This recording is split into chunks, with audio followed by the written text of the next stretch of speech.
Começamos agora mais um programa Contra Capa, que você já sabe, é esse nosso encontro semanal, em que trazemos aqui escritores, escritoras, mineiros ou com uma forte relação com Minas Gerais, para poder falar sobre a sua vida, sobre os seus livros, sobre literatura e sobre outras coisas mais.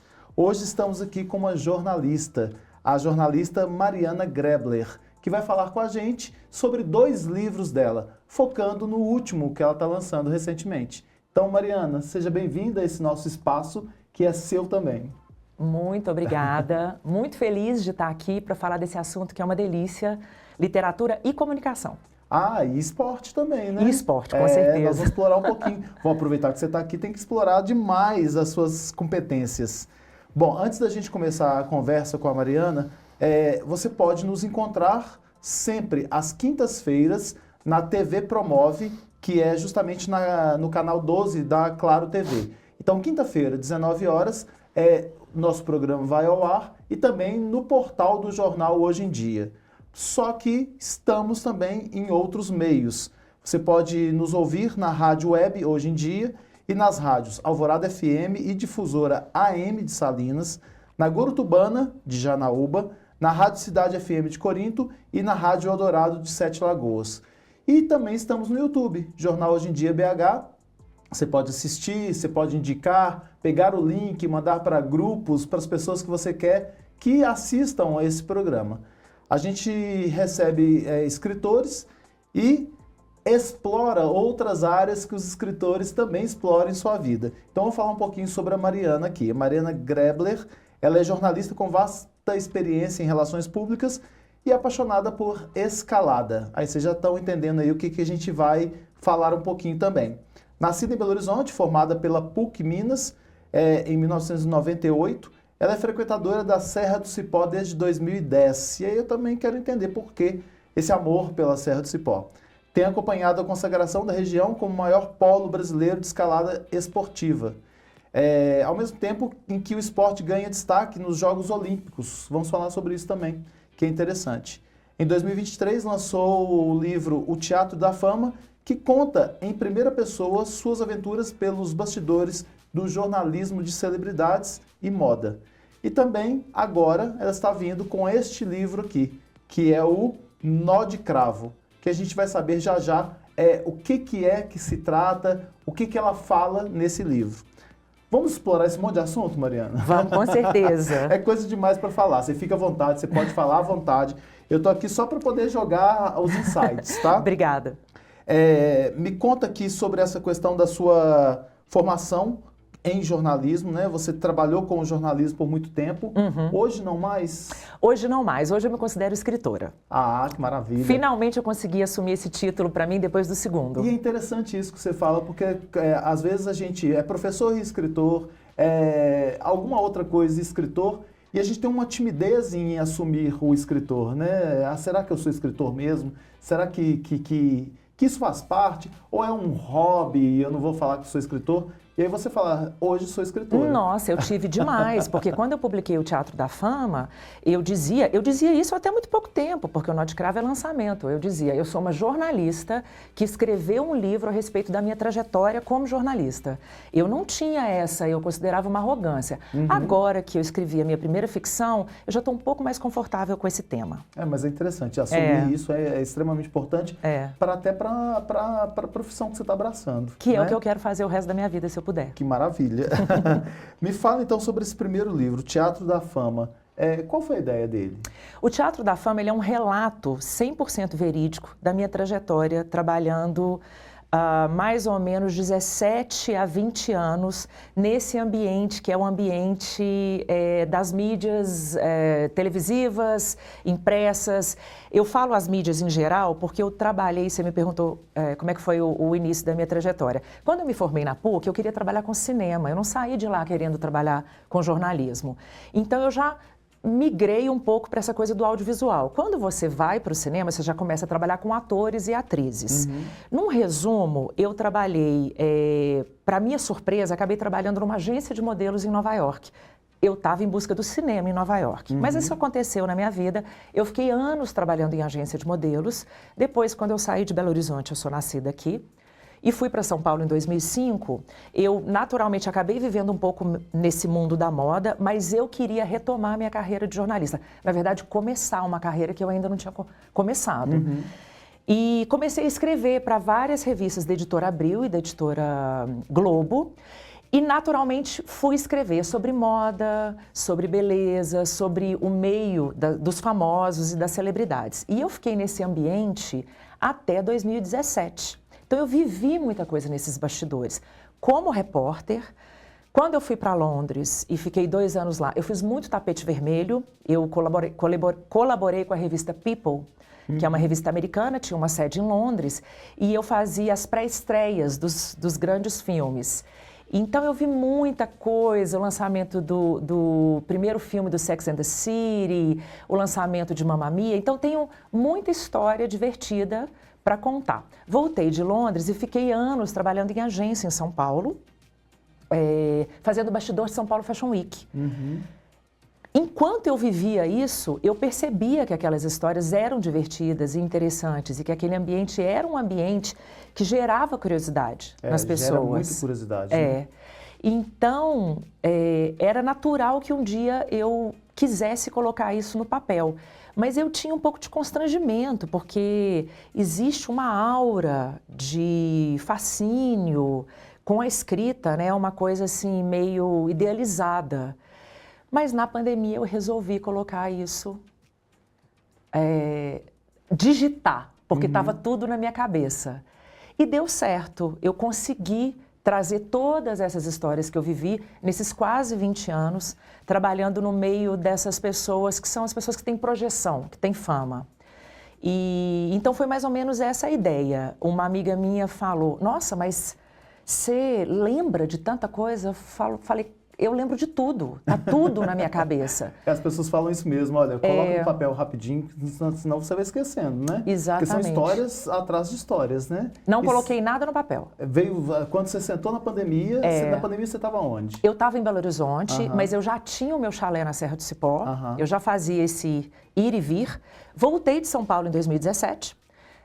E fiquei fazendo esse vai e volta para a Serra do Cipó. Até então eu não tinha, eu e meu marido, a gente voltou para Minas porque a gente queria estar mais perto da natureza, mas a gente não entendia, não sabia direito como é que ia ser a nossa relação com o cipó. A gente imaginava que a gente moraria em Belo Horizonte e teria um cantinho lá.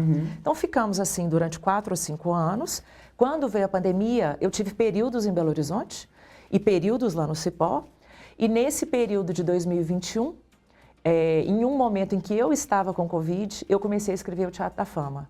E ele iria se chamar o Teatro da Moda. E depois eu percebi que era o Teatro da Fama, porque tinha muitas histórias, mas muitas histórias. Histórias até que não tem nada a ver com a minha carreira, do tipo, eu estar num hotel, no Maxud Plaza, porque uma amiga minha que gostava muito dos Rolling Stones, na primeira turnê dos Rolling Stones no Brasil, ela tinha poder aquisitivo para estar lá e a gente está sentada no lobby do hotel. Essa é a história que abre o livro.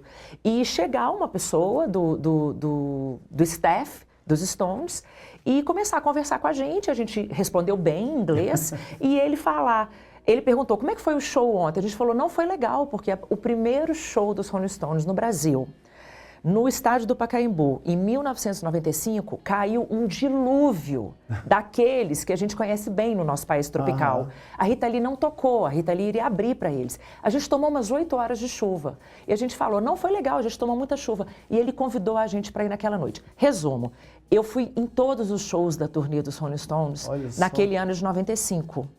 E é essa a história que eu abro, e é interessante o livro. Não só da história dos Rolling Stones, mas até do próprio hotel que fechou, né? Do próprio hotel que fechou, depois abriu, não sei se agora está aberto. Acho que está fechado, se não me engano. E a gente acabou acompanhando os Stones nessa turnê, o encerramento do show no Maracanã. Tem uma foto minha e dessas 2 amigas. Nós fomos as meninas que conheceram os Stones na época e a gente tem uma foto com Charlie Watts. E saiu na coluna do Estado de Minas na época, foi uma farra. Isso não tinha nada a ver com a minha trajetória como jornalista. Um mês depois eu entrei na PUC. Então eu falei, gente, peraí, eu tenho muita história. Por algum acaso, essas histórias aconteceram na minha vida. Eu estava no lugar certo, na hora certa. Aham. E acabou que, não sei se eu respondi a sua pergunta, mas aí foi daí que eu coloquei tudo isso em 2021 no Teatro da Fama. Ah, então ótimo. Aí você, então, durante a pandemia, fez esse livro. Isso. E aí eu queria entender como que a escalada entrou na sua vida. Como o cipó entrou na sua vida e como a escalada entrou na sua vida.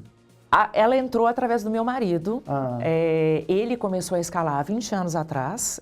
Como um bom mineiro, a gente tem muitas montanhas e muitas pedras de altíssima qualidade para a prática da escalada esportiva, que é um tipo de escalada específico que tem em Minas Gerais, diferente da escalada das grandes paredes que tem no Rio e diferente da escalada de altitude, que seria, por exemplo, escalar o Everest, que aquilo é uma outra categoria.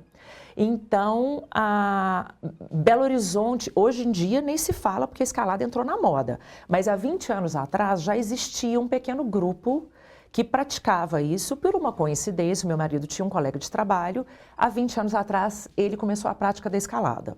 Nesse período, eu e meu marido, que a gente tem uma história bonita, que eu gosto muito, a gente já tinha namorado 8 anos, nesse período há 20 anos. A gente teve um rompimento. E eu falei, quer saber? Então fica aí com a sua escalada, eu vou mudar para São Paulo atrás do meu sonho de ser jornalista. E eu fui para São Paulo e nós ficamos 5 anos separados, fui para Londres, fiz os tapetes vermelhos todos e ele continuou na prática da escalada. Em 2010 a gente retomou o nosso relacionamento. Por isso que eu te falo que a escalada entrou na minha vida em 2010, mas ele já praticava.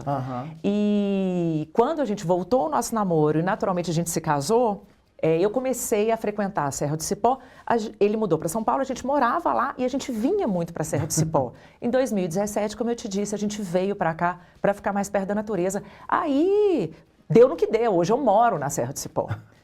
Foi uma consequência natural. E como é que é essa questão da escalada na sua vida? É uma prática, porque você falou dessa diferença, né, da escalada que tem em Minas para a escalada de grandes altitudes. Você que faz as escaladas de Minas, que eu não sei nada disso, Te tá? conto.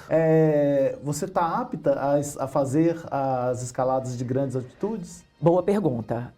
Estaria apta se eu fizesse um treinamento para isso, porque acima de 4.500 metros, a gente pode dizer que as suas células começam a morrer, porque o oxigênio começa a ficar rarefeito.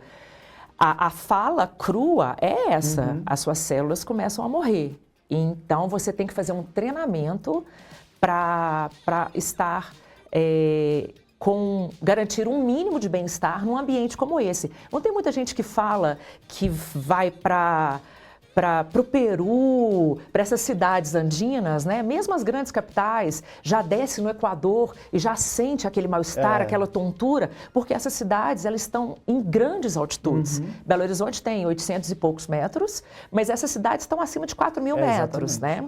Então, eu estaria apta... chá de coca, né? Que a pessoa Exatamente. Tem que tomar é um mal-estar imediato, preparo, gente. É um mal-estar imediato. Então, você faz um treinamento, é possível fazer um treinamento, ele pode durar ali 2 dias para uma pessoa que já tem um fisiologismo já preparado para isso, como meu marido, por exemplo, como pode demorar 1 mês. Você faz um treinamento e você, eventualmente, consegue subir uma montanha de altitude. Mas o meu foco não é esse. O foco do meu marido é esse. Ele treina para escalada em grandes montanhas. Por isso que ele se define como montanhista. Eu me defino como uma escaladora esportiva. A escalada, ela está na minha vida, ela faz parte da minha vida diariamente. Eu treino, a gente tem um ginásio de escalada na Serra do Cipó, e o meu treino no ginásio, ele é voltado para a prática da escalada esportiva, que são paredes mais baixas, absolutamente mais baixas, eu estou falando de parede de 15 a 30 metros, e você sobe e desce, com a corda e com a cadeirinha de escalada esportiva. Então, eu vou fazer um paralelo com a escalada das grandes paredes e dos grandes paredões que tem no Rio de Janeiro, que a gente chama de Big Wall. O Pão de Açúcar, todas aquelas grandes paredes que tem no estado, na divisa do Espírito Santo. O nosso maior monolito no Brasil fica em desculpa a falta de precisão, São José do Divino, que é o encontro do Espírito Santo com Minas Gerais, que é a Pedra Rachada. Desculpa, a Pedra Riscada. A Pedra Rachada é aqui em Sabará, que é uma outra parede muito interessante para a para prática de escalada, que é aqui na Pedra Rachada. Então, a Pedra Riscada é um grande monolito, e aí você sobe com a corda, recolhe a corda. Sobe com a corda e recolhe a corda. Você faz isso 20 vezes. Na escalada na Serra do Cipó, você sobe e desce, sobe e desce. A escalada numa grande parede, como a Pedra Riscada, e como o Pão de Açúcar, por exemplo, você vai levando a corda consigo, isso pode demorar 6 a 12 horas. A escalada esportiva ela é rápida. Você sobe e desce em 20 minutos. Esse é o tipo de calcário específico que existe na região da Serra do Cipó, e não é só lá. Lagoa Santa, né? Existe uma referência ali, uma palavra que eu acho difícil até de pronunciar, que é aquela região, inclusive a região de Lagoa Santa, que tem as pinturas rupestres, né? A gente é muito rico ali. Lagoa Santa, Vespasiano, Pedro Leopoldo, Conceição do Mato Dentro, a Santana do Riacho, que é o município da Serra do Cipó, chamado grupo kárstico. Acho essa palavra dificílima de falar. Geólogos me perdoem, né? Eu sou uma iniciante nesse assunto, eu ainda engatinho nesse assunto, mas eu tenho algum conhecimento. E esse grupo kárstico tem essa particularidade que são cavernas e um calcário maravilhoso para a prática da escalada esportiva. Na Serra do Cipó, de maio a setembro, vem gente do mundo inteiro escalar. Olha que coisa, gente. Olha... Foi assim que a escalada entrou na minha vida. E a escala tem alguma coisa a ver com o livro Nó de Cravo? Tem tudo a ver. Porque a própria capa dele já é uma escalada aqui, né? Olha que linda. Essa foto é uma foto que quando você pega a rodovia MG10, subindo sentido Tabuleiro, Conceição do Mato Dentro, você vê o grupo, que é o grupo de pedras, onde a gente pratica a escalada lá na Serra do Cipó, que é gigantesco. Tem grupo 1, grupo 2, grupo 3 e grupo 4. 0, 1, 2, 3 e 4. É uma região gigante, só para distinguir também da questão de que nós estamos, a Serra do Cipó é no pé do Parque Nacional da Serra do Cipó. Então, isso é uma coisa. Nós temos um parque federal maravilhoso. Infelizmente, não sei dizer o tamanho do parque, mas o parque vai até Itabira, né? Você olha no mapa, é um parque gigante. Não é possível escalar dentro do parque. Aquilo é uma área federal. Nós escalamos nesse grupo de pedras de calcário, que era uma área privada há 30 anos atrás. Ela tinha um dono, inclusive estava sendo explorada. Quem conhece aquela região consegue visualizar muito bem que tem uma pedra que foi cortada ali.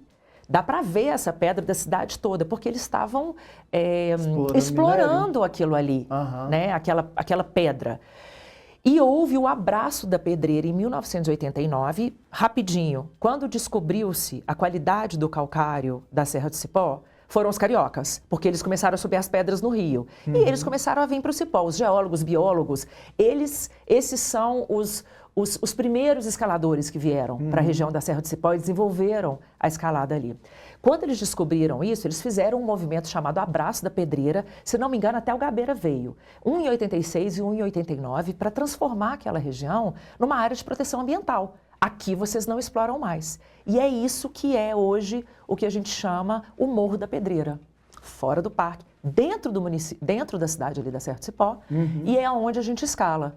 Na temporada de escalada, que é como eu te disse, é a temporada, a gente escala no frio. Você não escala na chuva, só os fanáticos, e não escala muito no calor. Eu não suporto, eu não tenho essa habilidade de escalar com a mão melando, como muitos escaladores têm.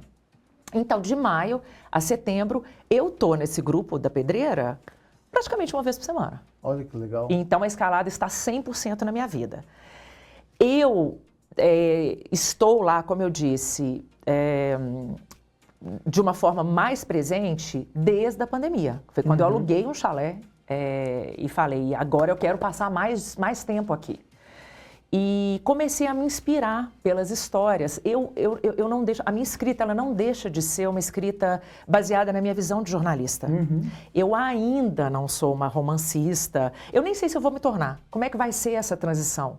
sabe? Se um dia, até pretensão falar isso, mas se um dia eu vou conseguir escrever coisas mágicas, assim, como Luiz Fernando Veríssimo, Isabel Allende, né? A minha escrita, ela é inspirada pelo meu entorno, pelas pessoas que estão ao meu redor. Eu faço muito isso também. Eu entrevistei os meus amigos escaladores, eu fiz várias entrevistas, eu entrevistei as pessoas que fazem parte da Confederação Brasileira de Escalada Esportiva, eu entrevistei atletas.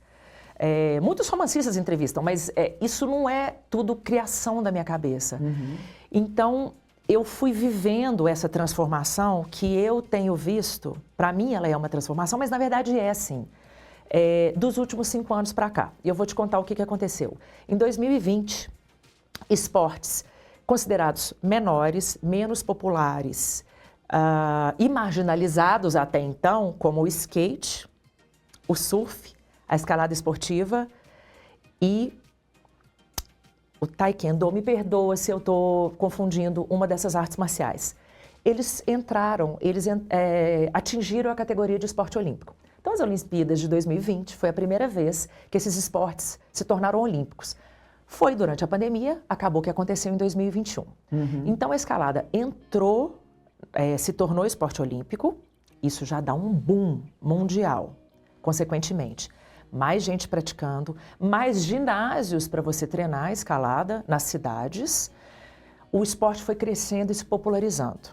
Não coincidentemente, 2 ou 3 anos antes, nós tínhamos uma Associação Brasileira de Escalada Esportiva, uma associação de escaladores do Brasil todo, que se organizou ali para poder tornar o esporte mais organizado no Brasil.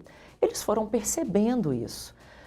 E foram se organizando a ponto de, quando veio essa questão do Comitê Olímpico Brasileiro, o COB, eles já estavam organizados o suficiente para conseguir ter verba para poder mandar os atletas brasileiros para competirem na primeira Olimpíada? Na Olimpíada você precisa ter uma vaga olímpica, mas para competir nas inúmeras competições e disputas regionais, nacionais, que levam continentais e mundiais, para ter uma vaga que eu acredito que sejam só 16 países para poder participar. O Brasil não conseguiu vaga olímpica nem na edição de 2021 e nem na edição de 2024, mas o esporte explodiu. É natural, explodiu. E aí não é uma coincidência, o primeiro ginásio de escalada esportiva abriu na Serra do Cipó há 2 anos. Então, eu estava no meio desse fervilhão de coisas acontecendo, sabe? Meninas de 15 anos brasileiras treinando e ganhando prêmio lá fora. A gente tem campeã sul-americana, a gente tem as meninas que ganharam em categorias, porque a escalada esportiva tem 3 subdivisões. Boulder, que você sobe pequenas paredes sem cadeirinha, a chamada guiada, que você vai com a corda e a cadeirinha, e vestido com a cadeirinha, e o de velocidade, que você sobe correndo para ver quem chega primeiro lá em cima. Então, as meninas ganhando prêmios individuais, sabe, uma coisa explodindo ao meu redor. E eu vendo as crianças, filhas das minhas amigas, de 1 ano, 2 anos, indo para o Morro da Pedreira, brincando de escalada, e depois eu vendo essas crianças no ginásio, lá na Serra do Cipó. Falei, tá aí os nossos campeões olímpicos. A gente ainda não construiu uma geração que está indo para a Olimpíada agora, porque as eslovenas, americanas e austríacas e italianas que estão competindo nas Olimpíadas, essas meninas têm 80, 100 anos, na verdade, as austríacas têm 200 anos de tradição de montanhismo nos Alpes, né? Nesses países. Nós não, né? E nós não. Então, agora, o meu marido, que faz parte... A escalada esportiva tem 30 anos no Brasil só. Conto rapidamente sobre isso.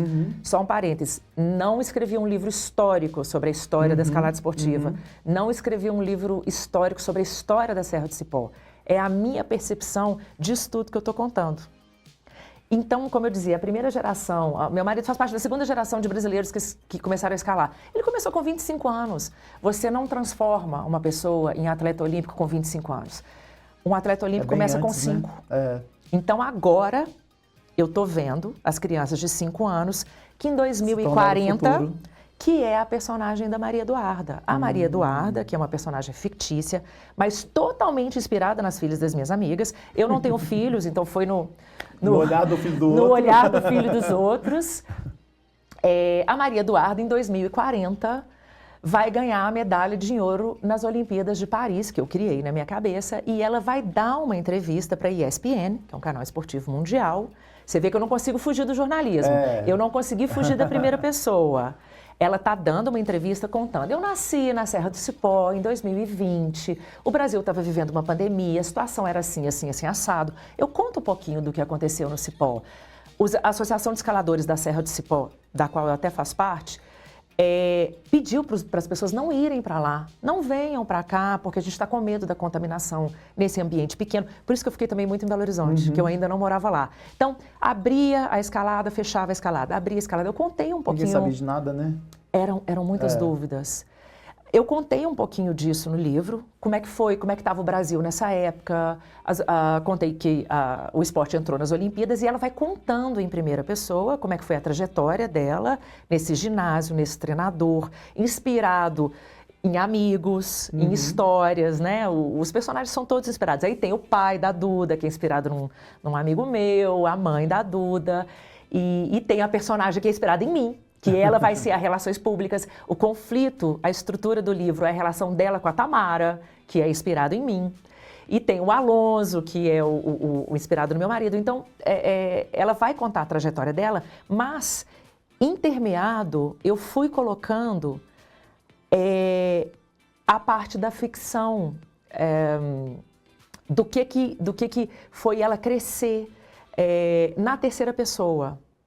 O pai da Duda estava fazendo isso pela comunidade, que ele é uma pessoa que abre as vias, a pessoa que vai lá e olha para a pedra e fala, isso aqui dá uma via de escalada. Então, fui contando um pouco.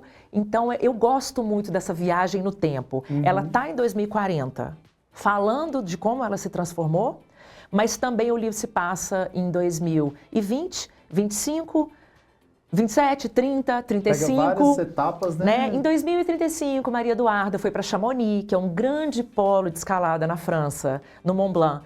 Um grande polo de esportes mundial, também de escalada no gelo, também de escalada esportiva. E vou contando do que ela foi vivendo para se transformar nessa atleta que aos 20 anos vai ganhar uma medalha olímpica, e também o par romântico, né? Porque tem o Kiko, que é o par romântico dela, que é também totalmente inspirado em alguns filhos de amigos meus. E aí eu fiz essa brincadeira. Então, qual que é o drama que tem aqui? Porque tem a questão dela crescendo, evoluindo, se descobrindo, né? Mas o que você... Se a gente apertar aqui, o que você fala que sai? Qual que é a palavra que sai aqui desse seu livro? Relacionamento humano. Relacionamento humano. Porque eu conto no livro essa relação dela com uma mulher que é totalmente de uma outra geração.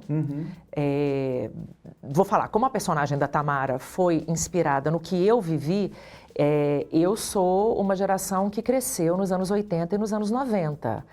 A Duda é uma geração pós-Me Too.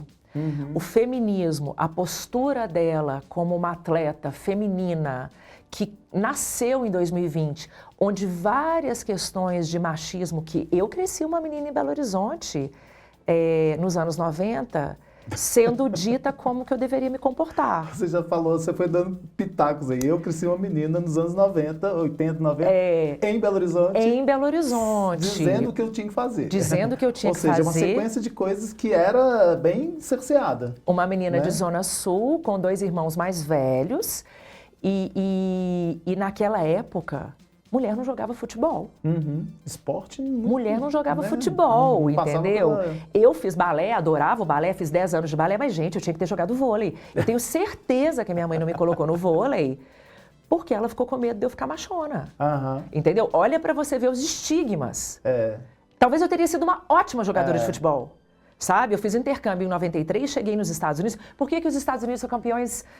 São muito poderosos no futebol. Em 93, as meninas do meu high school já jogavam futebol lá. Então, existe essa coisa dessa liberdade da Maria Eduarda. Graças a Deus, o mundo evoluiu para isso, ainda com muitas... Dá 3 para frente e 2 para trás, né? O Brasil, e é natural, as sociedades elas vão e voltam, né? Então, sai um pouco disso, da postura da Duda, de como ela consegue viver nesse ambiente natural, que é um ambiente que você tem que entender os riscos de você estar ali. Tem cobra, tem escorpião. Você está fazendo um esporte, a gente não fala que a escalada é um esporte radical.